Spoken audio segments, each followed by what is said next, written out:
Hello everyone, आज है 15 सितंबर और आज इस वीडियो में हम बात करने जा रहे हैं जियो फिनेंशियल सर्विसेज के बारे में। देखिए 240 के करीब ये शेयर ट्रेड कर रहा है और जैसे ही इसकी लिस्टिंग हुई थी एक बड़ा करेक्शन देखने को मिला, लेकिन वो एक हफ्ते तक ही रहा था। उसके बाद अगर आप देखो तो एक अच्छी तेज़ी में वो तब्दील भी हुआ। अभी ये जो 240 का लेवल है ना, यहाँ पर ये अटेम्प्ट कर रहा है, कोशिश कर रहा है एक सपोर्ट बनाने की, एक बेस बनाने की। बातचीत करेंगे इस कंपनी के बारे में कि भैया फंडामेंटली कंपनी कैसी है और क्या गेम चल रहा है, क्योंकि यहाँ पर इस कंपनी में बड़े बड़े फंड हाउस ने बड़ी खरीदारी करी है। उसके बारे में भी हम बात करेंगे, लेकिन उससे पहले अगर आपने अभी तक चैनल को सब्सक्राइब नहीं किया है तो प्लीज़ अभी इसे सब्सक्राइब कर लीजिए, क्योंकि आगे भी बहुत सारे वीडियोस हैं जो आपको काफ़ी ज़्यादा हेल्प करेंगे। तो यहाँ पर 242 रुपीज़ का शेयर है। आज भी थोड़ा सा करेक्शन आया ज़रूर है, 80 पैसा डाउन है ये। एक महीने का ग्राफ, मतलब अभी जैसे लिस्टिंग से लेकर अब तक अगर हम देखें तो देखो एक्सपेक्टेड था कि इसकी जो लिस्टिंग होगी वो तकरीबन 300 रुपये के आसपास होगी, लेकिन ऐसा हुआ नहीं। जो इसकी लिस्टिंग हुई वो 262 रुपीज़ के आसपास हुई और लिस्टिंग के दिन ही 5% का लोअर सर्किट लगा और उसके बाद थर्सडे तक 5% का लोअर सर्किट लगता रहा, मंडे से लेकर थर्सडे तक। लेकिन फ्राइडे को बड़ा गेम हुआ। फ्राइडे को मोतीलाल ओसवाल ने बड़ी क्वांटिटी खरीदी थी जब ये 202 रुपये के आसपास चला गया था इंट्राडे में, और उसके बाद एक धीरे धीरे कह सकते हैं कि बाउंस बैक लौटता हुआ नज़र आया, जो कि अच्छी बात है।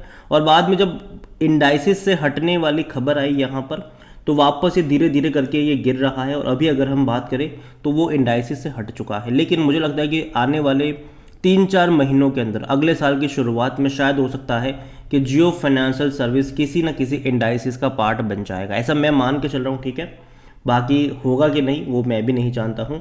लेकिन यहाँ पर अगर आप देखोगे तो इस हफ्ते ना क्या हुआ पता है, इस हफ्ते स्मॉल कैप और मिड कैप की खूब पिटाई हुई।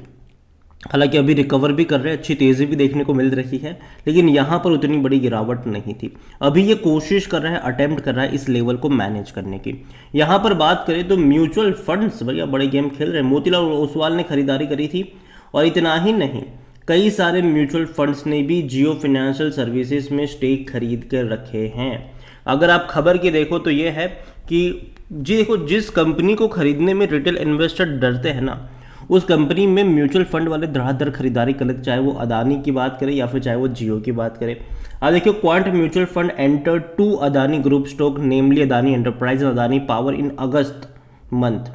ठीक है, और ये म्यूचुअल फंड का डेटा दिखा रहा है यहाँ पर। इसके अलावा अगर हम बात करने जाए तो यहाँ पर जो Nippon India mutual fund, Motilal Oswal mutual fund, Nippon India Mutual Fund and Quant Mutual Fund on the other hand were among the mutual fund that bought additional share of newly debuted Jio Financial Services। तो 3 बड़े mutual fund में मतलब 3 बड़े जो mutual funds हैं उन्होंने जियो financial में खरीदारी करी है, एडिशनल स्टेक खरीदे हैं इन्होंने।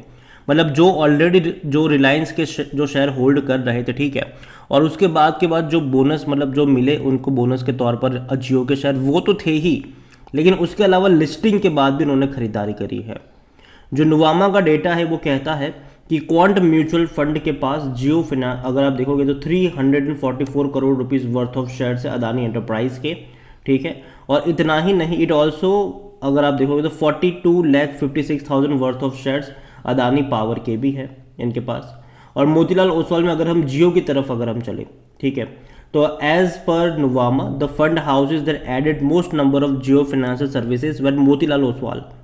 मोतीलाल ओसवाल ने जियो फाइनेंशियल सर्विसेज के कितने शेयर्स खरीदे, तो 6.03 crore shares, added 5.95 crore share, मतलब कुल मिलाकर 1,400 करोड़।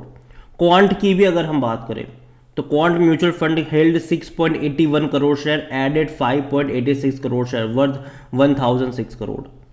अगर हम बात करें निप्पॉन की तो held 3.31 crore share, added 1.37 crore share, 770 crore. तो भैया खरीदारी कर रहे हैं ये लोग, बड़े पैमाने पर खरीदारी कर रहे हैं। रिलायंस इंडस्ट्रीज के जो शेयर इनके पास थे और उसके जरिए इनको शेयर मिले वो तो थे ही, और भी क्वांटिटी में इन्होंने खरीदारी करी, चाहे वो निप्पॉन हो या फिर मोतीलाल हो या फिर चाहे हम बात करने जाए क्वांट हो। तो ये चल रहा है, म्यूचुअल फंड्स हाउस बड़ी खरीदारी कर रहे हो। देखो म्यूचुअल फंड्स जो होते हैं वो इंट्राडे में या स्विंग ट्रेड नहीं करते, वो लॉन्ग टर्म का इन्वेस्टमेंट करते हैं। ठीक है, ये नहीं बेचने वाले हैं, इस कंपनी के शेयर को आने वाले 1-2 सालों तक नहीं बेचने वाले हैं। ऐड कर सकते लेकिन बेचेंगे नहीं।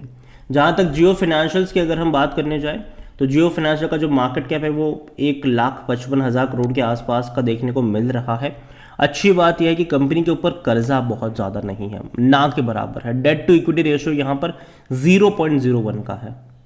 कंपनी के नंबर्स काफ़ी खराब लगेंगे आपको, क्योंकि देखो इससे पहले कोई उतना बड़ा फोकस नहीं था कंपनी का इसके ऊपर, ठीक है, रिलायंस का इसके ऊपर। लेकिन अब जब अलग हुआ है, अब पूरी डेडिकेटेड टीम सामने आई है, अब इनका एएमसी का भी बिजनेस होगा, इनका इंश्योरेंस का भी बिजनेस होगा, इनका डिजिटल पेमेंट का भी बिजनेस होगा, और सबकी टीम अलग अलग रहेगी। तो यहाँ पर ये जो पूरे साल के जो आपको नेट सेल्स सिर्फ 41 करोड़ के देखने को मिले हैं ना, ये बहुत जल्दी बहुत बड़े ग्रोथ में तब्दील होते आपको नजर आएंगे। हालांकि खर्चे भी बढ़ेंगे, तो जो प्रॉफिट आपको यहाँ पर 31 करोड़ का देखने को मिला है, जो कि अच्छा प्रॉफिट है, लेकिन फिर भी ये और ज़्यादा बढ़ सकता है आने वाले दौर में। ये जो पूरे साल का नंबर्स आपको देखने को मिला है, हो सकता है कि आने वाले 1-2 क्वार्टर के बाद इनका जो क्वार्टरली नंबर होगा वो इससे कई गुना ज़्यादा भी हो सकता है। तो ये भी पॉसिबिलिटीज़ है यहाँ पर, और कंपनी बहुत अग्रेसिवली बेट कर रही है बहुत सारी चीज़ों पर, चाहे वो इंश्योरेंस हो, चाहे वो एम्स, इनका जो असेट मैनेजमेंट का जो बिजनेस हो। और असेट मैनेजमेंट के बिजनेस के लिए उन्होंने भैया दुनिया का सबसे बड़ा असेट मैनेजमेंट जो ग्रुप है ब्लैक रॉक, उसके साथ टाई अप करा है, तो वो भी एक अच्छी बात है। और जियो के पास जो एडवांटेज है वो यही है कि भैया सबसे बड़ा डेटाबेस जियो के पास है, चाहे इनका रिलायंस जियो का डेटा हो, चाहे वो रिलायंस रिटेल का डेटा हो, लेकिन एक बहुत बड़ा डेटाबेस है उनके पास। टेक्नोलॉजी और डेटा का जो इस्तेमाल है वो देखते हैं कि कंपनी किस तरीके से करती है। उम्मीद करते हैं कि बेहतर यहाँ पर रिजल्ट्स हमें देखने को मिले आने वाले दौर में। कंपनी अच्छी है, बुरी नहीं है। मैं ये कहूँगा कि अगर आपके पास है लॉन्ग टर्म का नज़रिया रखिए, डेफिनेटली ऊपर की तरफ जाएगा ये। लॉन्ग टर्म की मैं बात करूँ, 1-2 साल की मैं यहाँ पर बात कर रहा हूँ। और जिनको फ्रेश एंट्री लेनी है उनको मैं कहूँगा कि धीरे धीरे ऐड करना, किसी एक लेवल पे बहुत सारे शेयर्स मत ऐड कर लेना। जैसे कि अगर आपको मान लीजिए कि 500 शेयर खरीदने हैं तो पहले 200 खरीदो, फिर वेट करो, अगर 10% का डिक्लाइन आता है और 200 क्वांटिटी ऐड करो। उस तरीके से यहाँ पर आप चाहो तो प्ले कर सकते हो। और नज़रिया लॉन्ग टर्म का यहाँ पर होना चाहिए, शॉर्ट टर्म का नहीं होना चाहिए। लॉन्ग टर्म में पोटेंशियल यहाँ पर नज़र आता है, और जो इंडियन मार्केट है मैं यही कहूँगा कि अच्छा परफॉर्म करेगा आने वाले टाइम पे, काफ़ी अच्छा परफॉर्म करेगा। और अभी जो इंश्योरेंस की जो स्पेस है, मुझे लगता है कि इंडिया में अभी भी लोग इंश्योरेंस को लेकर उतने ज़्यादा अवेयर नहीं है, तो आने वाले दौर में वहाँ पर भी एक बहुत बड़ा विस्फोट आएगा। वहाँ पर लोग और ज़्यादा अवेयर होंगे, लोग और ज़्यादा उसको लेना पसंद करेंगे। और ऐसे में अगर जियो हर किसी के मोबाइल में पहुंच जाएगा तो डेफिनेटली फ़ायदा है इसका वहाँ पर। तो नज़र रखिएगा इस कंपनी के ऊपर। और हाँ, बाय ऑन डिप्स के मौके ढूंढने चाहिए, ठीक है, किसी एक लेवल पे बहुत सारे शेयर्स नहीं खरीदने चाहिए, बाकी मर्जी आपकी है। इसके अलावा एनालिसिस के लिए जिस पोर्टल का मैं इस्तेमाल कर रहा हूँ, ट्रेड ब्रेन्स, अगर आप भी इसको यूज़ करना चाहते हैं तो लिंक मैं आपको डिस्क्रिप्शन में दे दूंगा। और अगर आप मेरा कूपन कोड HSA20 का इस्तेमाल करोगे तो आपको 20% का डिस्काउंट भी मिल जाएगा। कई सारे बेहतरीन फीचर्स है यहाँ पर, जिनमें से एक है कि जो बड़े बड़े इन्वेस्टर्स हैं वो क्या खरीद रहे हैं, उनका पूरा पोर्टफोलियो यहाँ पर मिल जाएगा, वो भी क्वार्टर ऑन क्वार्टर अपडेट के साथ कि क्या खरीदा क्या बेचा। इनके पोर्टफोलियो में कई बार आपको पेनी स्टॉक भी देखने को मिलेंगे, कई बार ऐसे शेयर्स भी देखने को मिलेंगे जिसका नाम तक आपने सुना नहीं होगा। तो देर किस बात की है, लिंक डिस्क्रिप्शन में है, कूपन कोड का फायदा उठाना भूलिएगा नहीं। वीडियो को यहीं पे एंड करूंगा, पसंद आया हो तो लाइक करें, शेयर करें। चैनल पर अगर पहले बाहर आए तो प्लीज़ सब्सक्राइब करें। और जियो फाइनेंशियल सर्विस के बारे में क्या सोचते हैं वो भी आप मुझे कमेंट में लिख के बता सकते हैं। Thank you.